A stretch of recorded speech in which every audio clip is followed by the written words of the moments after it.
Untuk abang dengan kakak yang cari rumah dekat dengan Putrajaya tapi harga jauh lagi murah, design pun moden, tanah pun luas, jom tengok video ni.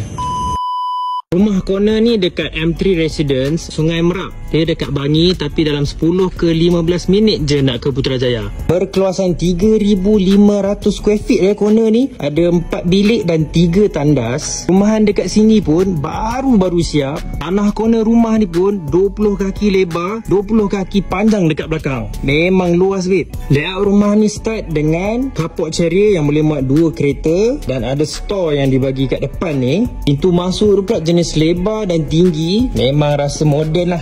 This is the living dengan dining area. One thing yang saya perasan rumah ni, dia bagi banyak jugalah store-store dia. Satu store bawah tangga, dan ada store sebelah dia. Satu bilik pun susah sebab ada benda ni. Sebelah store tu pula ialah bilik. Bilik ni memang perlu some work sebab dia tak ada tandas, tapi boleh buat satu pintu dekat sini. Bilik ni dia facing tanah belakang. Sebelah bilik ni pula kita boleh dapat terus ke dapur. Dapur dia agak kecil, so memang perlu buat some renovations. Tapi tak ada masalah sebab tanah untuk extend tu memang ada. Rumah ni memang individual title, so tak ada masalah lah nak extend. Going upstairs ni ada living area dengan ceiling yang babak tinggi lah. Ceiling yang tinggi, opening yang sangat luas dan lebar. Kalau korang perasan sini tak banyak tingkap tau, dia bagi lebih banyak sliding door, so lagi banyak ventilation. Sungai Merak ni pun kawasan yang belum lagi develop, so dia ada banyak lagi kehutanan kat sini. Macam kampung lah dengan luas-luas tingkap ni. Sini agak spoil sikit sebab 2 bilik ni dia kongsi tandas kat luar.